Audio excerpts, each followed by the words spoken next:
Awards season. If there's one thing I enjoy less than spending a couple of hours slogging through some tedious, mediocre piece of Hollywood slop, it's spending a couple of hours slogging through some tedious, mediocre awards ceremony where Hollywood celebrities who flew in on private jets wearing $10,000 dresses preach to us about the evils of capitalism and how we all need to work together to fight climate change, or save the Ukraine, or whatever the current popular thing is this year.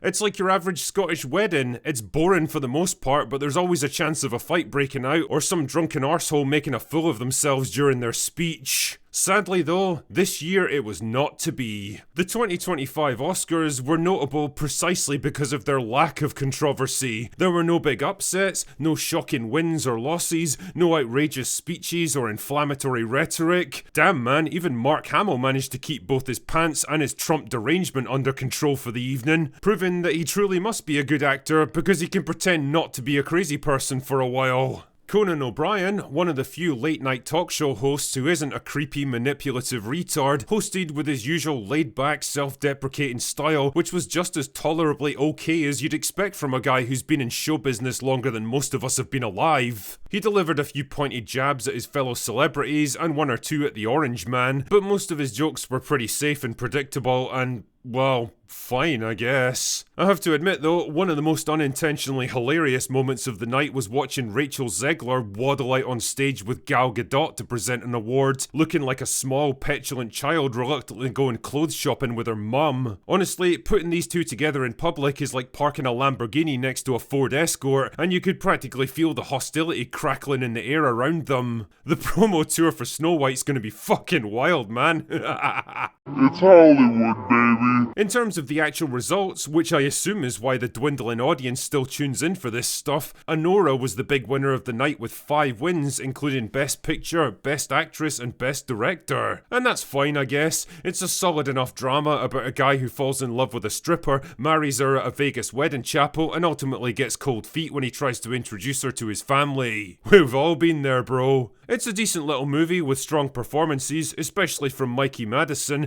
and a not particularly happy ending that feels quite brutally realistic and appropriate. Yeah, it wasn't exactly a life-changing experience, and if I asked ChatGPT to produce a generic Oscar-winning movie, then I'm pretty sure it would spit out something exactly like Anora, but whatever. It was always going to be a safe bet, and I think that was a hallmark of the Oscars this year. Emilia Perez, which for some reason was nominated in almost every category that exists, was arguably the big loser of the night, with the only significant award going to Zoe Saldana for Best Supporting Actress. And I actually think that was a pretty fair choice because she delivered a great performance even if it was in a shit movie. It does make me wonder though if Emilia Perez was originally supposed to sweep the awards this year, but the organisers put their fingers on the scales after all the backlash to the film and it's...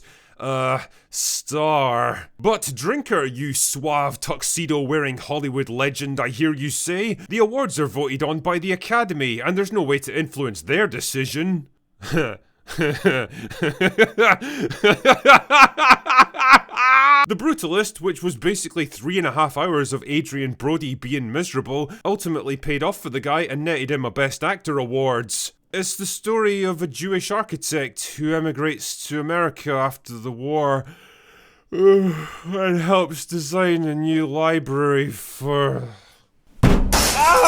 Motherfucker! The only real sticking point for me was The Substance, which I think should have netted Demi Moore a Best Actress Oscar, not just for her work on that movie, which was fantastic, but as a kind of lifetime achievement award, considering she's been in the business for more than 40 years at this point. I mean, the movie did at least win for Best Makeup, which is obviously pretty well deserved, but it would have been nice to see a mainstream hit like that get a bit more recognition. As it stands, most of the winners this year were the kind of low-budget, obscure movies that were only going to be of interest to people who drive for 14 hours straight to go to wanky regional film festivals and pretend like they're enjoying themselves. As much as last year's Oscars focused on big, commercially successful, crowd-pleasing movies, this year did a complete 180 and I'm not entirely sure that it paid off. All of this is to say that the 2025 Oscars was basically a 4-hour snore fest that drew 1 million less viewers than the previous year, which was already a bit of a low point, and if I had to guess, I'd say that was mostly intentional. The Oscars Oscars acts as a kind of bellwether for the state of play in Hollywood and what we can expect from them in the year ahead.